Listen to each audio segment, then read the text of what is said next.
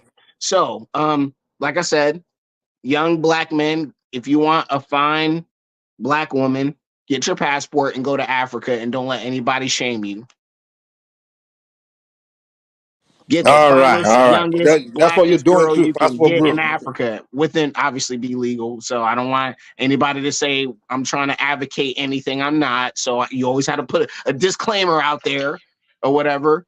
But go be young. If you're a young black man making money and you have a certain amount of financial freedom, man, live your life. Don't let these dusty Negroes try to deter you. Go where you're wanted. Go where you can make a future for yourself. Don't listen to these dusty Negroes.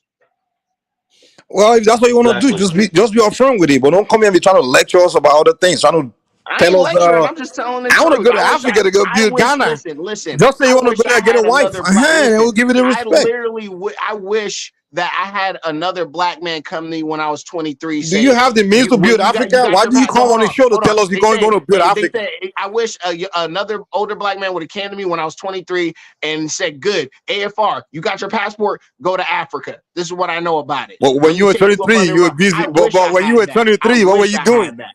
But when you were 23, what were you doing? Insulting African. Oh, African booty I scratcher. was actually trying Look not at to the African. Them get Africans, killed they want in trees. The Africans useless are wars. monkeys. I was trying That's to what you were survive. busy I was doing at trying to 23, survive, right? not getting killed in useless wars. That's what I was doing. You were insulting Africans when you were 23. Now you got older. Now you I realize, was oh, the Africans. insulting Africans. What are you That's talking what your about? generation were doing back then. Tyler, you hear this? He just That's makes what these you Yeah, guys no, were statements. man. doing. Now all of a sudden, you were just like The Oshedu bottom line is Jackson. this: when you deal with the typical African Wow, mind you're like Mike, mentally ill, most Mike. Africans don't think You're like this. mentally ill. I'm Thank done. God. Bro, you guys are a bunch of white men in black skin, man. You just trying to, opportunists. The same with white people, when they want to go steal from Africa, they act like, oh, we like the And Africans. plus, So they will opportunist say, isn't a it's dirty the word. same Like tactic. opportunist isn't a Bro, bad thing. listen, That's another weird thing you keep saying. You're on bro, some crazy liberal stuff. bro, Being an but opportunist and taking an opportunity doesn't mean you're a bad person. So get that no, out it of your doesn't. Of mind. course, it doesn't mean you're bad. You're on But some when you're trying to softy deceive stuff. us, Like, hold on. It doesn't mean you're I bad. tell black men, be an opportunist. Take But opportunities don't when try you to can. deceive us as Do if it. we're dumb. Don't try to Do try it. and now tell us. Listen, that game you guys are playing, white people already played it. Well, they tell the Africans, oh, we like the African, humanitarian, all that bullshit. But they commit genocide and steal stuff. So you come here trying to give us the humanitarian bullshit when it's not true. I can see through you, man. This oh, I'm coming to Africa charity or want to come build this. It's a lie, man. You come here to just get a wife and sleep around with girls and that's it. Which hey, if you want to do that, that's fine. That's your life. Hey, but don't come here trying to think and deceive us on the show as if we just a bunch of dumb people. So let Or me you ask you trying a to tell me, question. oh, let's Pan So African, so let's come so so together. so Come so, on, so man. let me ask you a question. The African Methodist Episcopal Church has hundreds of churches and missions in the continent for the last 60, 70 years and whatnot. Who built in rural Africa, a lot of stuff you see in rural Nigeria, rural Ghana, everything was built Rural by the Nigeria. African You American went there. You missionaries went and there. whatnot. You Yes. went there and you saw it, right?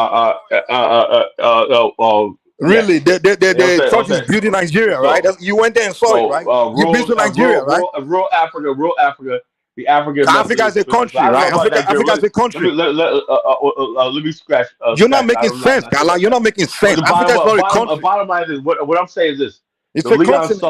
The Leon Sullivan Group, right, were Who? instrumental in getting major companies in the '80s and the '90s to come to Africa under the To come Sullivan to Africa. principles of Africa is a investment, country, right? the continent. You know, the What is continent. wrong with you, Mike? You know, What is wrong with you? I have no What is idea. wrong You with know, you? I have What no is wrong with idea. you and Kala? You talking, you You know what I'm don't saying? have So respect for people. When you take an entire continent of people and put them in one you guys box. want respect. No, You guys when you want take an respect that entire you don't continent and put deserve. everybody in one little box, that doesn't make sense. That's disrespectful, man. If you want to talk about what's going on, specifically talk about the area you're talking about. Don't come here and say something going on in Liberia and say, "Oh, the Africa." That's disrespectful, man. Well, at the same time, right? Why is it that when we talk about Africa, right? You guys interject this like you'll say, "Well, Colin, you shouldn't go to Liberia. That's Africa." Well, I'm talking about Liberia now. Suddenly, the African No, card you want to gets trumped stereotype again. some group in America that went somewhere, some village somewhere in If we say maybe. if I say I want to go to Angola, you got people like Amar. Oh, you can't go. The Angola's always told me, man, you guys, when Black America's ready to come home, we could build a new everything, right? No, you can't do that. So suddenly it becomes Africa when you're trying to exclude us, right? But when we try to include ourselves in there, well, you all trying to talk about Africa as just one continent or not. But when you guys want the power to exclude us, suddenly you guys take ownership of the whole entire continent. Next thing you know, you're gonna tell us we can't go to Madagascar. No, nobody's taking ownership. I never told you not to go anywhere. So You I don't just know what did. ownership you're talking about. I've You never. just did. The fact of the matter is, if you want to talk shit about, you want to share. You just did. You just did. Did what? You don't even understand your own comprehension. You're basically what you're doing is you're taking No, what I'm ownership doing is over just a exposing continent. your bullcrap. That's what I'm doing. You No, guys no, are so no, no, fake. no, no. Let me tell you something. You, O'Shea Duke Jackson, O'Shea, all of a sudden, this guy he didn't see What's anything wrong good with in O'Shea? Africa. What's wrong with O'Shea's what he's doing? You were He's there. doing this. You, O'Shea, particularly O'Shea, at least you were kind of like more fake about it, but O'Shea was straightforward. This guy was literally so bigoted. His level of bigotry was spreading towards African people, dragging Africa for years. All of a sudden, somebody told him that, hey, you can get a girl now, you can get laid in Africa. No, He wasn't please. getting, he wasn't getting laid in Black American community. O'Shea's a man of integrity. All of a sudden, he's telling us he's a Pan-African. I'm like, what? Who you Yeah, I fooling, said he's man? a Pan African. He's good to me. Man, he was He's what? one to me. He's one to Because you're me. one and the same. That's why, birds are the same No, feathers. the bottom Yeah, line is this. birds are the same feathers. You don't Fake. like Hold O'Shea. on. A dude that You guys are employs fake, multiple man. African people that wouldn't have jobs without him. That's the bad guy, right? We don't have jobs. You see, that's the thing. The supremacy bullshit. It's like me in America now. Supremacy bullshit. Wait. What are you talking about? He's actually doing stuff for the people. Hold on. I have a He actually business. has major investments in Uganda. Dude. Listen, I have business in America, and some Black Americans work for me. It's like me now coming here and say without me they won't have a job. This has what's your nothing to business? do with what we're just talking about. It has nothing to do with O'Shea Duke Jackson providing opportunities to Africans on the continent. No one's asking for your cheap ass opportunity, man. No one's asking for your cheap ass opportunity. What are you talking about? You start a business. Hold on. Employing somebody. What's your business? Hold on. What's your business? Can I Google it? Dude, shut the hell up, man. Shut the hell up. Because I know you want to destroy me. So you take my business and go destroy it. That's what you want to do. No, I'm not. Typical Can you leave a Yelp FBA. review? Bros, I know people like you, dude. That's what you want to do. You want to take here and go destroy. No, I don't do stuff like that. No, it's okay. No, don't worry about my business. Don't worry. Stay out of my business. Stay out of my business. The point I'm trying to make here is this. You start a business, you employ someone, you're not doing that person a favor. You want to use the person to make money. That's what it is.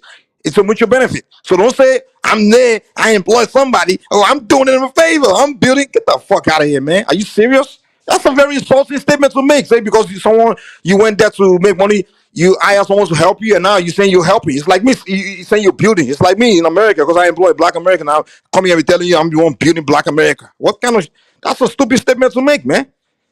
All this arrogant talk that you guys do, like just talk down on the entire continent of people. Just this talk gotta leave your system, man. Learn to, if you wanna, you come deal with people, show some respect, man. And then when somebody come here to say a little thing about your community, you can't stand it. Carla, let me tell you, my problem started with you guys. When you guys are doing all that talking the way you like about Africa, talking about. I said, hey, that's your opinion. That's fine. You can do it. But the moment I came on Danny's show and started talking about the Black American community, you and Danny's lost it. You couldn't deal with it. You couldn't take it. So basically, I'm too inferior to talk about you. But you're so superior that you have all the rights to talk about my own people. So that double standard is what you guys want to play, and you talking about it's that's not kumbaya? because hold on. You're just an inferior person. It's not because you're African. If that's what you're thinking. No, I can't even make a comment about the problem in the Black American community without them crying you're just about an it. inferior person. Oh, okay, really? Yeah, very smart state, very smart way to come back. Oh, I can't talk about what's going on in Black American community. I can't even say, oh, this thing. It's not even like I'm insulting. I'm just saying, hey, we got to stop this thing that's going on here. This gang thing. Well, Oh, every I time tell you, you talk open your about us. mouth, you're misinformed, Mike. You open your mouth and you're misinformed. So Misinformed. that's another reason. Wait. Nobody. You There's sound plenty so of foolish. Africans. There's plenty of Africans that get to speak on Black American issues that are informed and thoughtful and that they engage. But Let me ask you you a are question. not thoughtful. Wait now. Let me ask you a You're question. actually a troll or something. Hold or you're on, just hold on. You say I'm misinformed about the Black American. Who's more misinformed? Me, that I live in America, in the Black community, Yeah, or that you? doesn't mean you know anything about Black Wait, America. you? I don't. Are you kidding me? You that never step foot in Africa, but you're an expert on everything. You in color. So who's more? You. That's hypocrisy at the highest level. That's just foolish thing to say. I lived literally in America for years and years and years. Lived in the community. Lived. I just told You'll you never from be the one good of and the us. bad. I've experienced it all. You never step foot in Africa, but you have all the authorities to talk about Africa. I don't have any authorities to talk about the Black American community. I have zero authority to speak. Even though I live here, I've had the experience, the worst experience, from being threatened to be killed, from all to the good experience as well.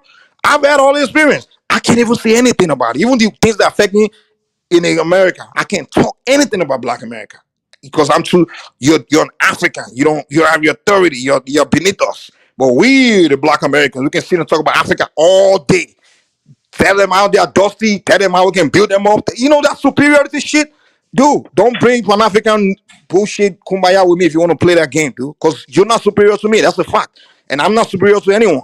So if you want to play all these black supremacy shit, I ain't with you, man. Don't come bringing kumbaya, just unite shit, man. I'm not with that. Okay, you're not better than any African. That's a fact,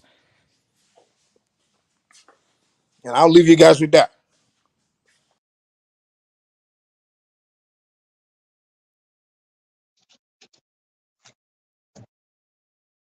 All right. Well, nobody said anybody was better than any Africans, and Mike is a very ignorant and I think probably stupid person, but it is what it is. Can't be helped. I got to take off too because I'm going to work. So, thank you, AM, for having this very lively discussion. Hopefully, you need to tune in to Brandon's channel a little bit more and read a couple of books, and I think you would understand Pan Africanism is more than just my brother, Black African. It's way more than that. So it involves work and integrity and things of that nature that a lot of our people unfortunately lack, especially integrity and truth telling. It seems to be a very backwards thing. Right. Okay. Yeah, I mean, okay. Yeah, I can check it out. Huh? I can check it out. I can barely hear you. I'm sorry. Oh, sorry, you can't hear me? Yeah, your voice is like kind of low. Oh, okay. Yeah, I was saying that I'll check out. I'll check it out. All right, cool. Even Alright. though I know you've had beef apparently with Brandon before or something, Nope. or you had a disagreement with him. Yeah, it was a disagreement. What was it about, if you don't mind me asking? The disagree. Do you know I don't think you know this guy named Kwesi, right? Anyways, the disagreement was there was an African guy who does not like Black Americans, and like he basically said if Black Americans go to his country, he's gonna. Actually, it wasn't Black Americans, it was Jamaicans. But basically, he just doesn't like diasporas. It's like if they go to his country, he's gonna hunt them down or whatever. And then they were like, okay, what that guy's saying is xenophobic, right? And Mm-hmm. I was like, yeah, it is xenophobic, but they were just mad that I was letting the guy, like I was giving a guy a place to speak. So yeah, Mhm. they were upset about that because they were like, "Why would you let someone come in and say that?" And I'm like, Mhm. it's not that I agree with what he's saying, but I don't know. I just feel like that's his opinion, you know? Like if he because the reason why the guy didn't like Jamaicans in particular is because he's from London and then during that time, you know, there was some gang war between Africans and Jamaicans. So he had his own experiences with like life-threatening experiences with them. So he was just saying that, you know, I don't like them. If they come to my country, you know, I'm gonna kill them and I'm gonna get rid of them. And people were just like, well, he can't be Well, that's saying that. well, that is yeah, that is out of line. It is, but I mean, it's trauma, Not, I you know? mean, that's, but you can't really like allow people to kind of have that type of rhetoric that's dangerous. Like you could say, okay, I don't like them and let them state like all the reasons why they don't. And even like they could just maybe say a couple names, but once you go into I need to start culling them and getting rid of them, that's like illegal. I mean, okay, so I don't know. I just feel like it's just the way that he felt, and that's free speech, and he has the right to express that. Like, obviously, he No, wasn't you don't have going the to right to say that. threaten to hurt people. That's not free Yeah, speech.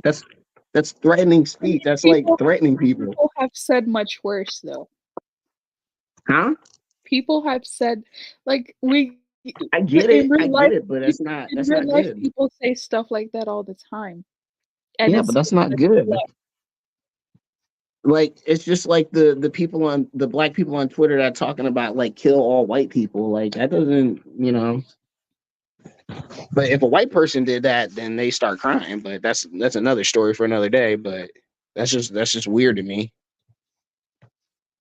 Right, but I like again, if you look at the background of why he said that, there are people who have said things like that in like this guy was part of a gang war. Like we have to he got stabbed, you know, like this wasn't just something that he just said for no reason.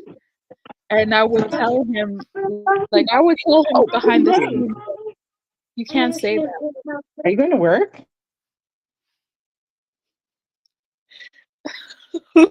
Okay. Yeah, but I would tell him behind the scenes, you know, like you need to talk to therapy. You can't say that, but it's like at the end of the day, I know wherever he is right now, he still feels the same way because there's unfinished business between that group of people and him. But I do understand that, especially at the time that this happened, it wasn't appropriate for him to say what he wanted to say. But, you know, like, people already know who it is. People know who it is. I don't know. I'll just say this. I saw a different side to that person. You know, I just saw a different side to that person, and it, you know, he comes from my country, so it's just something that's even different too. Like it's just a different element of. I always wanted to understand why he would say things like that. I would tell him, "You can't in public say anything like that." But, you know, I've already played his videos so many times, the videos that he made saying that anyways, that's one of the reasons why his channel got removed is because of, him talking about he's going to, you know, get rid of those people and things like that, and yeah, um, yeah, um, I don't know.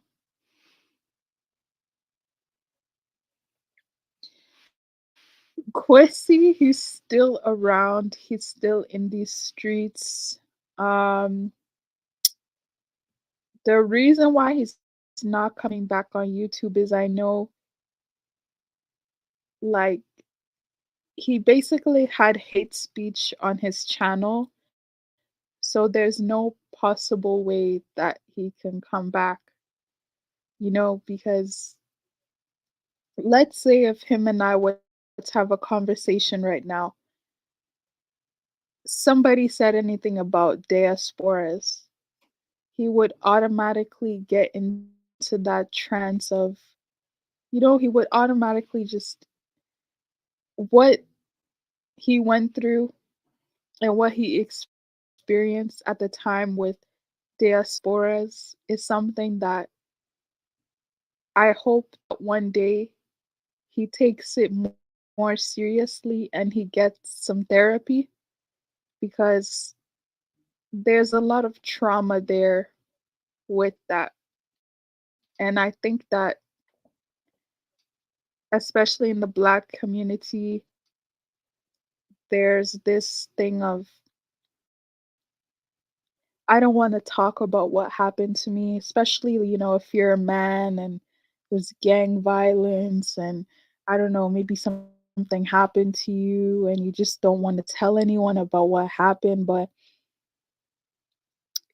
he really needs to see somebody about it and talk to them about it and be free, because I tried to tell him, I tried to say, listen, the people who did whatever they did to you, those people were hoodlums.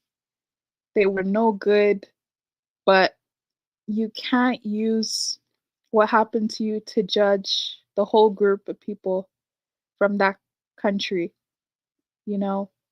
Like, you had a problem with Jamaicans, that's okay. That doesn't mean all Jamaicans are like that. Like, likewise, that could have been someone or some people from a different country. So if it wasn't Jamaicans, if it was Congolese who did that to you, then would you hate everybody from Congo? No. So anyway, like, I tried to speak to him about it and things like that, but he was just adamant. He was just like, you know what? Like, you don't understand what happened. You don't know what I went through. If I want to hate those group of people, I have the right to. And once he said that to me, once he said, if I want to hate Jamaicans, I'm going to hate Jamaicans. Once he said that to me, I knew that there was nothing I can do. There was nothing I could say. Like, you just have to, you just have to let that person have the right to be that way and hope for the best. But yeah, it's sad. I hope, but this is the thing, right? This news is from a long time ago, right? So since then, he did go to Ghana. Before he went to Ghana, he made videos on YouTube saying that once he goes to Ghana, he's gonna do something about the Jamaicans. That's what he said. But he went to Ghana and evidently he did not do anything to Jamaicans. So I feel like that was a burst of anger, which made him, make that video. But I don't actually believe he did anything in real life. It was just emotions and yeah. But but yeah, I'm gonna try to, wherever Kwesi is, I would like to have an update about, how he feels about, that community and how has he moved on and, like, found some good people to be with and things like that. Yeah. But I noticed a lot of people who say that they don't like a certain group of people online. It's just online stuff, for the most part. No, it's just online stuff. But yeah.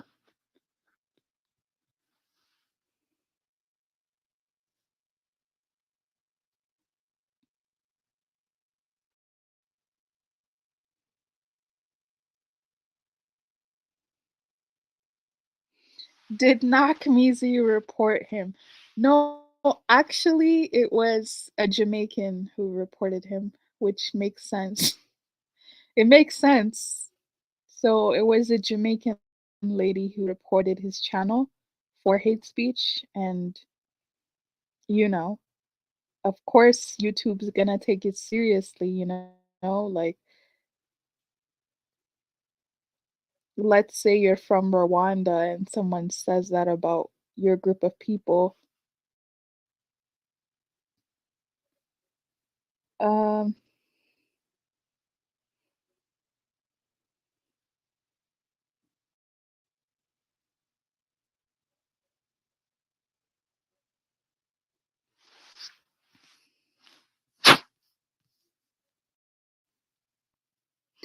the UK sounds messy. Um,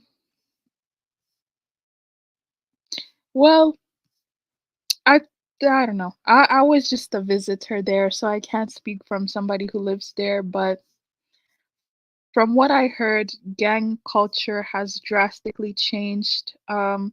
That's one of the reasons why they installed a lot of CCTV cameras and things like that.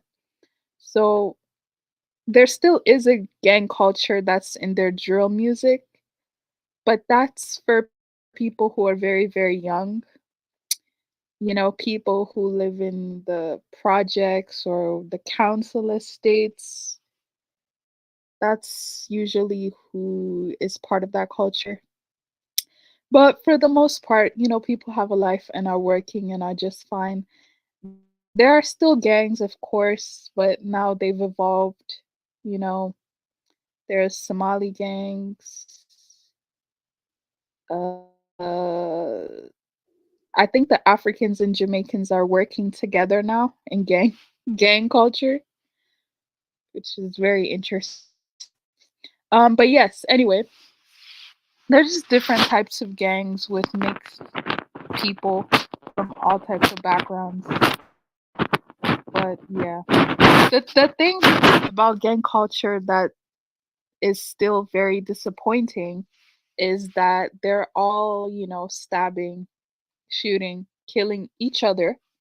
You know, that's all they're doing.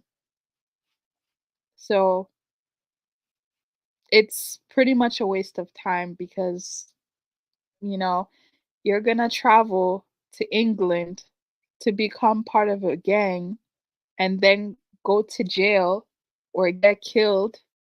Like, why did you leave your country to do that? I never really understood that.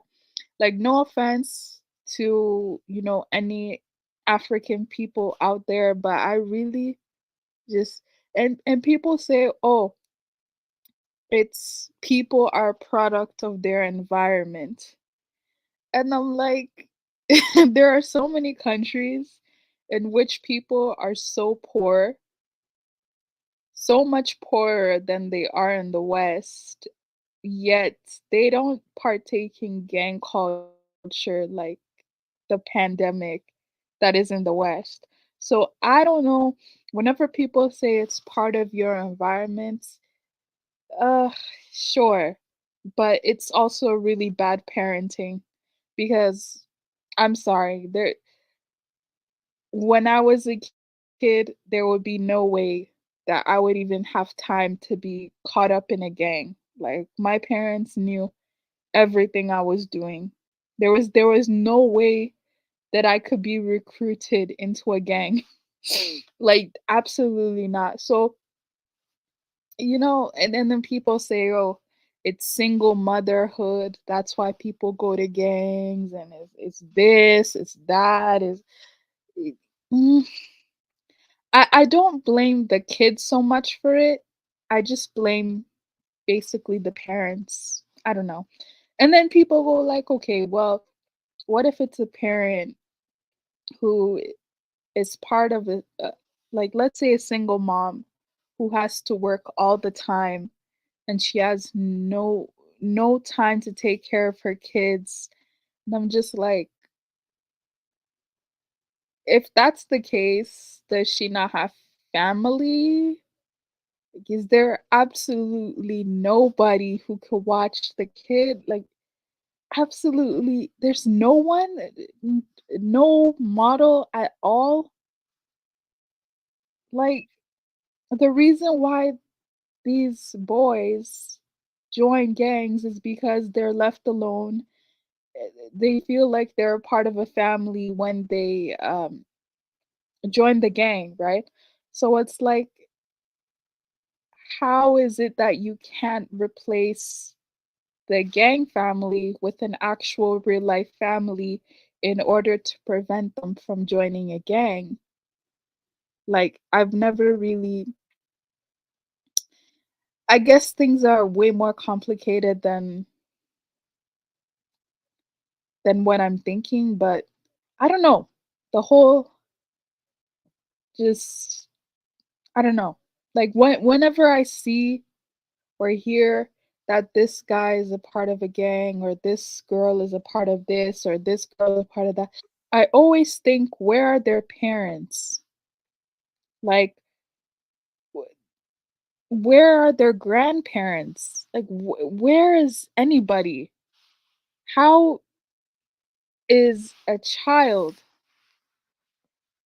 allowed to do all of this? You know? Like, and then you look at these people, you look at these cases, and you realize that these kids are not even in school. They're just doing whatever they want. And then the parents go like, "Oh, well, this child was such a good child. They were this, they were that." And I'm just like, no, something doesn't make sense. But yeah, I'm going off topic. I think I should talk about this separately in a different stream. Anyways, thanks guys. Thanks everybody for being here. I will see you guys in the week after next week. We'll be back with a different topic. And yeah.